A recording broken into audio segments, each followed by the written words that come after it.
নমস্কার বন্ধুরা, কেমন আছো তোমরা সবাই? আশা করি খুব ভালো আছো। আজ আবারও তোমাদের সবাইকে স্বাগত আমার চ্যানেলে নতুন একটি রেসিপির সাথে। আজকে বানিয়ে নিলাম আমার রিভুর পছন্দের জিরে রাইস। একটু আলাদাভাবে, একটু অন্যরকমভাবে, খেতে কিন্তু দুর্দান্ত হয়েছিল। আর বানানো কিন্তু খুবই সোজা, খুবই অল্প সময়ে। তো চলো কথা না বাড়িয়ে পুরো রেসিপিটি দেখে নাও। আশা করি তোমাদের সবার খুব ভালো লাগবে। তো এই রেসিপিটি বানানোর জন্য প্রথমেই একটা কুকার বসিয়ে তাতে দিয়ে দিলাম কিছুটা ঘি, আর দিয়ে দিলাম বেশ কিছুটা গোটা জিরে, দিয়ে দিলাম দুটো তেজপাতা। এরপর এখানে দিয়ে দিলাম কিছুটা মটরশুঁটি। এটা তোমরা চাইলে দিতে পারো, না হলে স্কিপ করে যেতে পারো। আমার ছেলে খেতে ভালোবাসে তাই আমি দিলাম।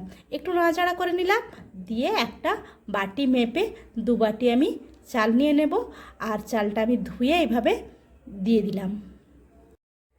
এই পছন্দের খাবারটা কিন্তু আমার ছেলের জন্য প্রায়ই আমাকে বানাতে হয়। ও কিন্তু খেতে খুবই ভালোবাসে।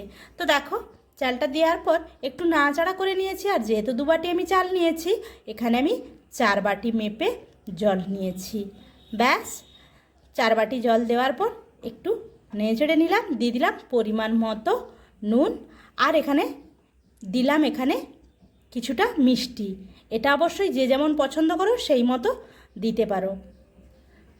এরপর দিয়ে দিলাম সামান্য একটু ভিনিগার, যাতে না চালটা জড়িয়ে যায়।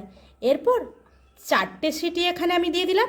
ব্যাস, হয়ে গেল জিরে রাইস। একটু আলাদাভাবে, সাথে মটরশুঁটি, একটু মিষ্টি মিষ্টি, দুর্দান্ত লাগে খেতে।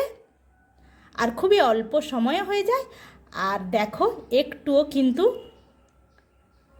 চাল কারো গায়ে কেউ লেগে নেই। ভাতটা কিন্তু একদম ঝরঝরে হয়েছে। তোমরা যে কোনো কিছুর সাথে এটা পরিবেশন করতে পারো। তো ভিডিওটি কেমন লাগলো অবশ্যই আমাকে কমেন্ট করে জানিও। আর আমার রেসিপি যদি ভালো লাগে অবশ্যই চ্যানেলটি সাবস্ক্রাইব করে পাশে থাকা বেল আইকনটি ক্লিক করে অবশ্যই আমার পাশে থেকে যেও। আর আমি এই জিরে রাইসটি পরিবেশন করলাম এঁচোড় চিলির সাথে। তো বন্ধুরা, আর দেরি কেন, এইভাবে তোমরাও একবার বাড়িতে বানিয়ে ফেলো এই জিরে রাইস। নিজেও খাও ও পরিবারের সবাইকে খাওয়াও। আজকের মতো এই পর্যন্ত।